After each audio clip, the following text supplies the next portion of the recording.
Welcome back to News 3 Today at 11. What they see is what they'll be. That's the motto of the 100 Black Men of America Incorporated. Locally, the Savannah chapter continues to prepare young people to become the next generation of leaders. Last month, Fernando Foster was sworn in as the organization's new president.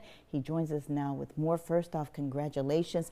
Thank you for being here. Thank you for bringing me here. Well, we were talking during the break. This is your first time in the studio, but it is your first time being interviewed. It is my very first time being interviewed, so please be gentle. I will be gentle with you because I know that the former president, Harold Oglesby, is watching very closely. He's also in the studio. He is. Let's talk about your new role, because in your acceptance speech in December, yes, you talked about two things specifically: impact and mentoring in action. Can you elaborate? Absolutely. So my thought process with impact is making sure that we are able to touch and work with as many mentees as we possibly can, right? We want to make sure that we're able to expand our programs because the work that we do is so important to our young people. The things that we do, I don't think that there are any other organizations that actually do what we do as an organization from a mentoring perspective. So absolutely, impact is seeing lives change, helping to change the future trajectory of our young people.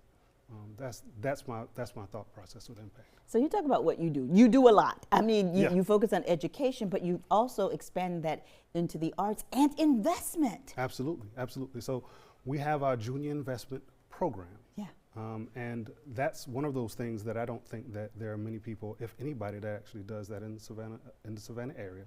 And it's led by two investment bankers, Kevin Hughes and Napoleon Robinson. And we teach our kids about investing.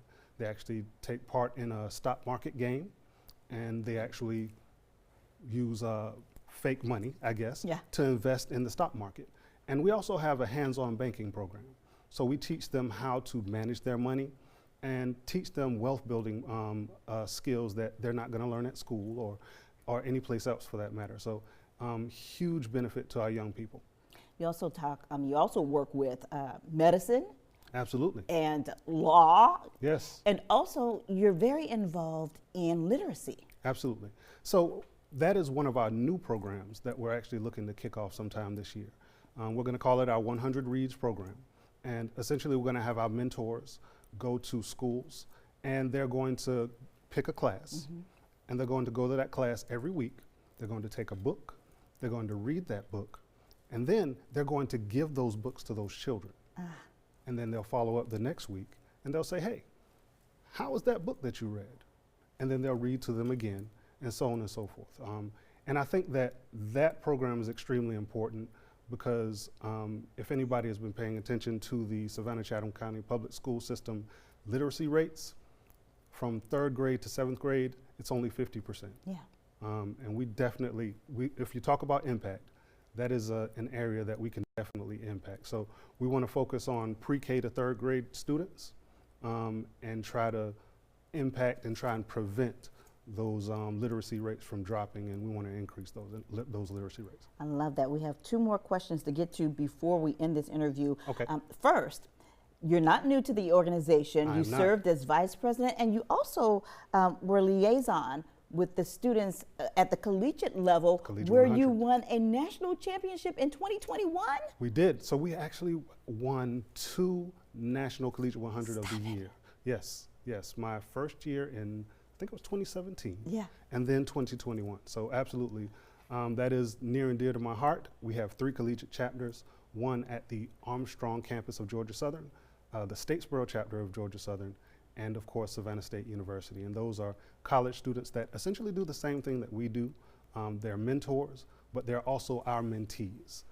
So they peer mentor at the college, but they also mentor our young people that are part of our programs as well. Okay, and of course we left the viewers hanging because we were here to talk about the Soiree that's coming up, which is a big deal because the money from the events that you host go back into the program. Absolutely. To help students. So tell us what we can expect in February. Absolutely. So we are very excited about the Soiree.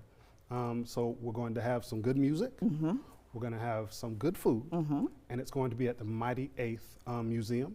And we're just gonna have a good time. It's gonna be on February 14th, Valentine's Day. So everybody bring your sweetheart or come and find a sweetheart. Right? It's like 100 black men there, right? Okay. Listen, and we want you to come out and have a good time. And then you don't have to put any thought into trying to figure out what to do for Valentine's Day. That's right. You don't have to figure it out. And That's a perfect gift. There's a deadline because you have certain incentives for people to get tickets early. Yes. Right now we are giving early bird prices. So I think we have about 1 week. Okay. Actually, before the early bird prices are no longer valid. So get your tickets now because they're going to go fast. All right. Thank you so much for joining us today. Thank you. You can scan the QR code on your screen to purchase your ticket to the 100 Black Men of Savannah's Black and Red Valentine Soiree. That's on Saturday, February 14th, 6 to 10 p.m. at the National Museum of the Mighty 8th Air Force. That's on Bourne Avenue. And you wanted to add what? And you can also go to the website 100blackmensav.org and click on the events link. Sir, we'll have that on our page as well. You can find more information and see this interview again anytime on our website by visiting wsav.com/community corner. Howdy do, Harold? Outstanding. Stay with us. You're watching WSAV News 3 today at 11. We'll be right back.